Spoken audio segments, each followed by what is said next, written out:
नमस्कार। तो राष्ट्रवाद अभी हम लोग का चल रहा है। राष्ट्रवाद में हम लोग 2 भाग पढ़ चुके हैं, तीसरे भाग में अब चलने वाले हैं हम लोग। हमारी कहानी अब असहयोग आंदोलन की पृष्ठभूमि तक पहुँचेगी। पृष्ठभूमि उसका क्या क्या था, हम लोग को क्यों गांधी जी को ये चालू करना पड़ा या शुरू करना पड़ा था, कि मतलब कि आंदोलन क्यों बहुत ज़रूरी हो गया था अब अपने देश में। तो हमने 3 फैक्टर बताए थे कि क्या क्या फैक्टर थे, क्या क्या मजबूरियां थी, इस सब के बारे में चर्चा करेंगे आजकल। इसमें एक स्थिति ये आ गई थी कि भारत में क्रांतिकारियों का जो है ना, वो एक 1913 में जैसे कि लाला हरदयाल ने गदर पार्टी की स्थापना कर दिया। उसके बाद धीरे धीरे 1917 में जब प्रथम विश्व युद्ध 1914 में हुआ तो उसमें रूस भी शामिल था।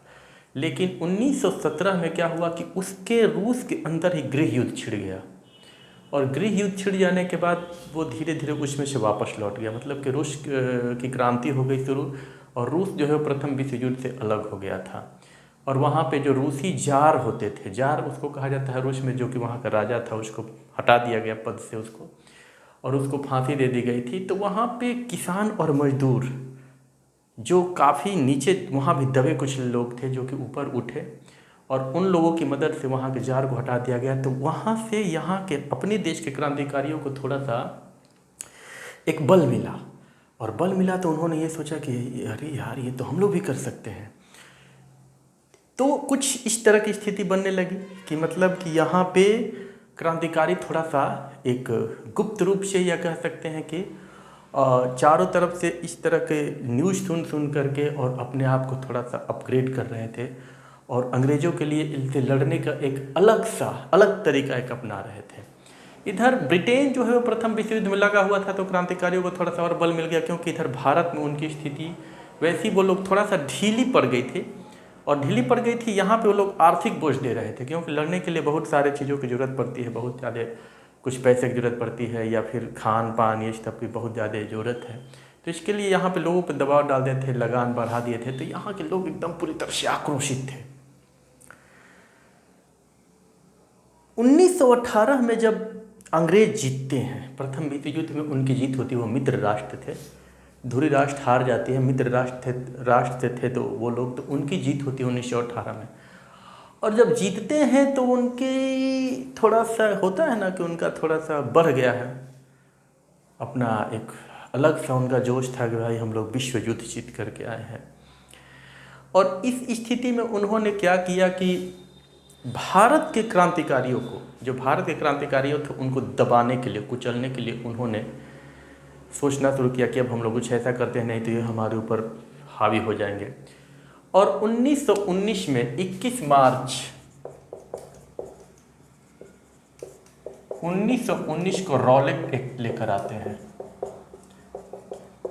रॉलेट एक्ट का काम क्या है? सर रॉलेट साहब जो थे वो उनका एक कानून आता है देश में, और इस कानून का सीधा सा मतलब यही था कि अगर किसी भी व्यक्ति पर संदेह केवल हो जाए कि ये क्रांतिकारियों के सपोर्ट में है, ये क्रांतिकारी गतिविधियों में संलिप्त है, ये क्रांतिकारियों को कोई ना कोई यहाँ वहाँ की खबर देते रहता है, इस संदेह के आधार पर भी अगर किसी भी व्यक्ति को लोग पकड़ लेते थे तो उसे सीधा जेल में डाल देते थे। अब जेल में डालने के बाद आप कुछ नहीं कर सकते हैं, मतलब कि अगर वो आप जेल में चले जाते हैं तो आपके पास अब कुछ भी ऐसा कहने के लिए नहीं है कि आप ये सवाल नहीं पूछ सकते हैं कि हमको क्यों जेल में डाल रहे हैं, हमारी गलती क्या है, कुछ नहीं। बस आप पे संदेह है कि आप इस तरह की गतिविधि में हैं, आप चलिए जेल। उस समय एक अजीब सा नारा चला था। वो नारा फैक्ट था, मतलब कि शॉर्ट में ही उस पूरे रॉलेट एक्ट के बारे में बता दिया गया था। उसमें एक आ गया था कि इस एक्ट के तहत आप ना तो कोई वकील, ना कोई दलील, और ना तो कोई अपील। ये उस समय का नारा था। ये एक काला कानून इसको कहा गया था।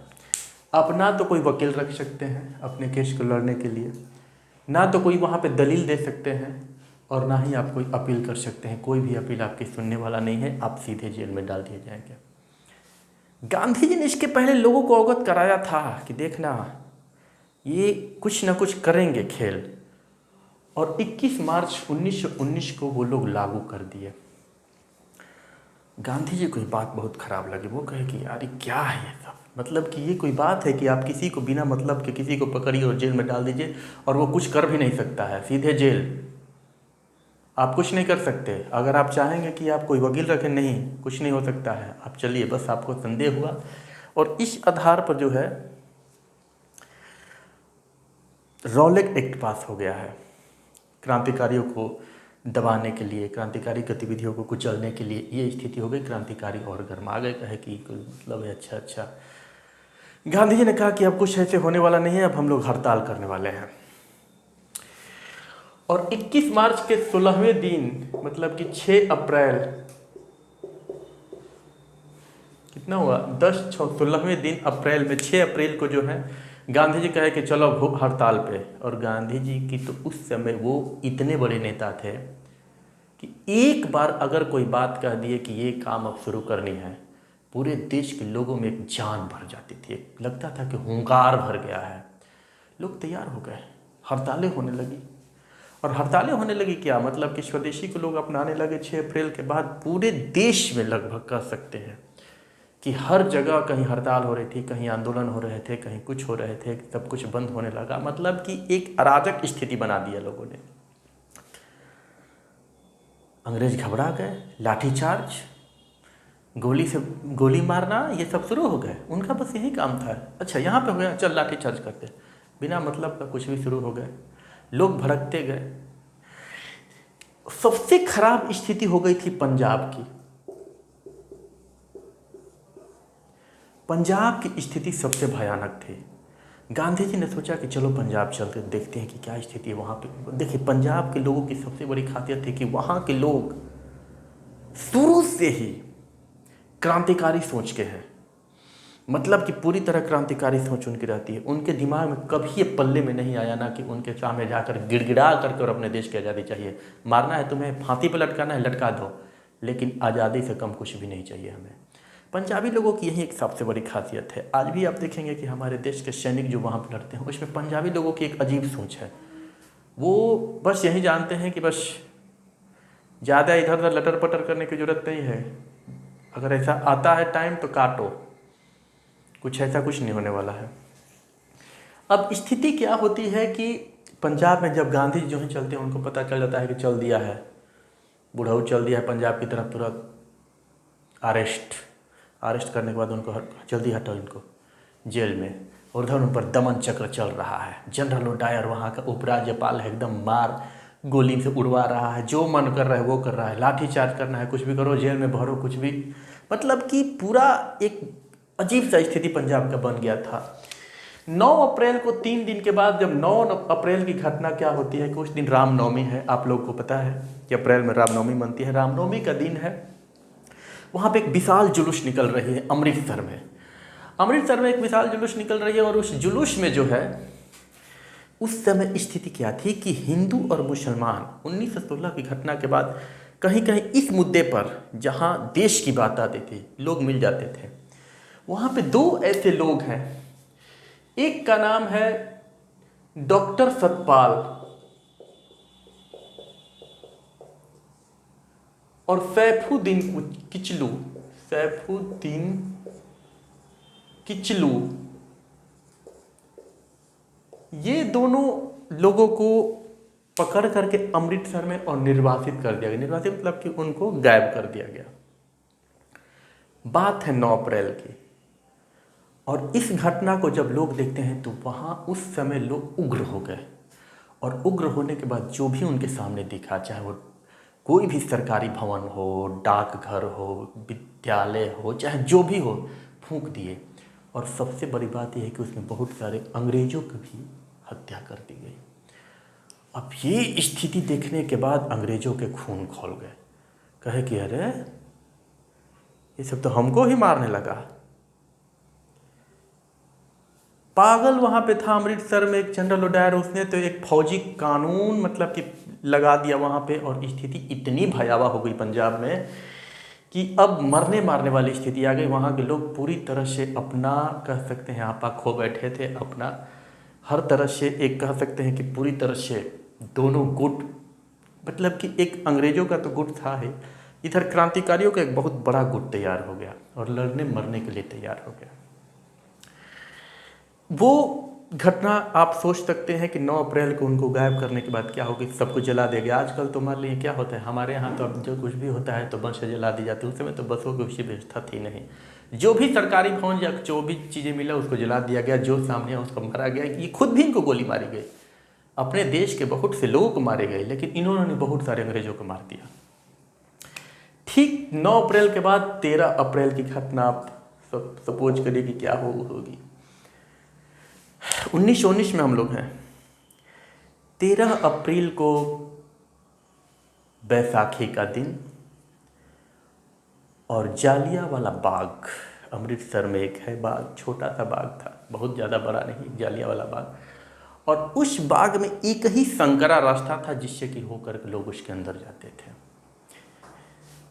वहाँ पे मेला की स्थिति थी, मेला जैसा लगा हुआ था। वहाँ पे बहुत से लोगों को बुलाया गया था इस बात की जानकारी के पता करने के लिए कि अब आगे हम लोगों को क्या कदम उठानी चाहिए उन लोगों को वापस लाने के लिए, उन दोनों नेताओं को जो निर्वासित कर दिए गए थे। इसी के लिए बैठक बुलाई गई थी और उस बैठक में बहुत से लोग थे, बच्चे थे, बूढ़े लोग थे, महिलाएं भी थीं, काफ़ी लोग वहाँ पे इकट्ठा हुए थे। जनरल ओडायर को पता चला कि वहाँ पे कुछ इस तरह की गतिविधियाँ और ये क्रांतिकारी लोग कुछ षड्यंत्र रच रहे हैं या कुछ भी रच रहे हैं, या उसके दिमाग में ये बात आया कि क्यों ना यहीं एक ऐसा मौका है कि वहाँ पे अपना दिखाने के लिए, वर्चस्व दिखाने के लिए या अपनी ताकत दिखाने के लिए सबसे अच्छा मौका है।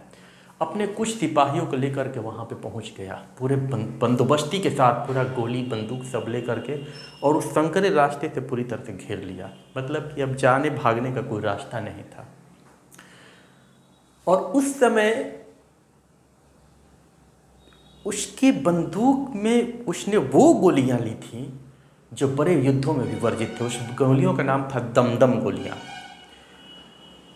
और बिना कुछ बोले बरसाना शुरू, मतलब कि गोलियों से बौछार शुरू, लोग बंदूक चलाना शुरू कर दिए। वहां पे लोग पागलों की तरह भागने लगे। वहाँ पे कुआं था, बहुत से लोग तो उस कुएं में भी जा करके कूद गए, उसमें जान दे करके मर गए। मतलब उनको लगा कि कुएं में जाने पर हम जी जाएंगे, लेकिन उसमें क्या हो सकता था कि इतने लोग कुएं में मर गए। और जो भी वहाँ पे थे लगभग बहुत लोगों को गोली मार दी गई। बहुत सारे उस समय के पेपर में, चाहे किताबों में, अब तक इतिहास की किताबों में बहुत सारे मिले थे, लेकिन आप अनुमान लगा सकते हैं कि भीड़ काफ़ी ज़्यादा थी और करीब हज़ारों लोग उसमें मारे गए थे। और ये बात सुनने के बाद, मतलब कह सकते हैं उसके बाद आप लोग को देखे होंगे कि उधम सिंह, एक अभी हाल ही में सिनेमा आई थी कि उधम सिंह उस समय थे और उन्होंने उस समय प्रतिज्ञा खाई थी। उस समय उम्र कम थी और 1940 में जा कर के वहाँ पे इंग्लैंड में मारे थे, गोली चलाई थी। तो ये सब तो बात की घटनाएं हैं। लेकिन जालियांवाला बाग हत्याकांड जब होता है, कभी आप लोग को मौका मिले तो जालियांवाला को जाइए, वहाँ बाग में जाइए, देखेंगे कि वहाँ पे जो भी गोलियाँ दीवारों पे गिरी थी, जा कर के लगी थी, वो सब वहाँ पे निशान बने हुए हैं। वो घटना जो है, अब सोच लीजिए कि उस समय स्थिति क्या थी। और उस समय हमारे देश के शेर कौन, जो 1906 आज़ाद और 1907 भगत सिंह, ये अभी जवान हो रहे हैं। सोचिए 1919, ये 13 साल, ये 12 साल, अभी 12 साल और 13 साल के ये बच्चे हैं, अब ये बड़े हो रहे हैं और वो उस समय सुन रहे हैं जालियांवाला बाग के बारे में कि क्या वहाँ पे घटनाएं घटती हैं। जनरल ओडायर ने वहाँ पे दहशत फैला दी थी और इस दहशत का नतीजा ये हुआ कि अब लोगों के मन में उनसे लड़ने के लिए, अंग्रेज़ों को भगाने के लिए, चाहे कुछ भी उनके साथ करने के लिए पूरी तरह से अब तैयार हो गए थे। सोच सकते हैं कि क्या उस समय की घटनाएं हुई होगी। ये तो हो गई आपकी उस समय की। तीसरा जो होता है वो खिलाफत आंदोलन। ये खिलाफत आंदोलन क्या हुआ? खिलाफत आंदोलन ने जो है वो तुर्की विश्व युद्ध में बुरी तरह से हार गया था। इंग्लैंड ने, ब्रिटेन, फ्रांस मिलकर उसको पूरी तरह से हरा दिए थे। और वहाँ पे पैगंबर के बाद एक खलीफा बहुत बड़ा पद हुआ करता था, मैंने पैगंबर वहाँ पे सबसे ऊंचा पद माना जाता था और खलीफा उसके बाद का पद था, उसको उन्होंने ख़त्म लगभग कर दिया था, कहे कि कोई खलीफा नहीं रहेगा। यहाँ पे अपने देश में मुस्लिमों को ये लगा कि ऐसा कैसे हो सकता है, ये तो हमारी संस्कृति की बात है, ये हमारे धर्म के साथ खिलवाड़ हो रहा है। ठीक है कि तुर्की हार गया है, कोई भी हार जाता है, लेकिन आप लोग ऐसा जाति हमारे ऊपर कर रहे हैं। गांधी जी एक बड़ी दूरदर्शी स्वभाव के व्यक्ति थे। गांधी जी ने सोचा कि यहाँ हिंदुओं को और मुसलमानों को मिलाने का अच्छा तरीका है, इसलिए उन्होंने 100% सपोर्ट किया मुस्लिमों का, और उन्होंने ये कहा कि नहीं, ये बात तो गलत, ये सही नहीं है, इनके साथ जाति हो रही है, और उन्होंने सपोर्ट किया, क्योंकि वो सोचे कि अगर एक साथ इनको लेकर करते हैं तो हम किसी भी और आंदोलन अगर करते हैं या कोई भी युद्ध लड़ते हैं तो सबका साथ बहुत ज़रूरी है। क्योंकि शुरू से उनको लगता था कि साथ, जैसे आज कहा जाता है ना, सबका साथ सबका विकास, वही हाल उस समय भी था, सबका साथ नहीं मिल रहा था, और गांधी जी को ये बात बड़ी खटकती थी। अब स्थिति आती है कि खिलाफत आंदोलन में ही होता है कि अंग्रेज के साथ ये सपोर्ट करने लगे कि ना, ये होना चाहिए, और यहाँ से बहुत से लोग, जैसे उस समय शौकत अली, मोहम्मद अली, ये लोग जो हैं उस समय जा करके तुर्की में भी आंदोलन किए और कहा कि ऐसा नहीं होना चाहिए, हमारे खलीफा को रहना चाहिए, उसके कुछ जो भी अधिकार हो उसको मिलना चाहिए, आप लोग इस पद को नहीं हटा सकते हैं।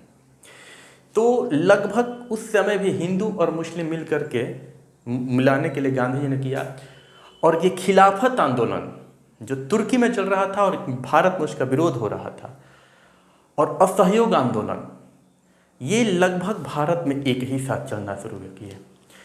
और अब आती है घटना क्या, अप्रैल, मई, जून, जुलाई में जो है इस तरह की घटनाएं हो रही हैं लगभग खिलाफत आंदोलन वाली। गांधी जी ने तय किया कि 1 अगस्त 1920 को मैं अब असहयोग आंदोलन शुरू करने वाला हूँ।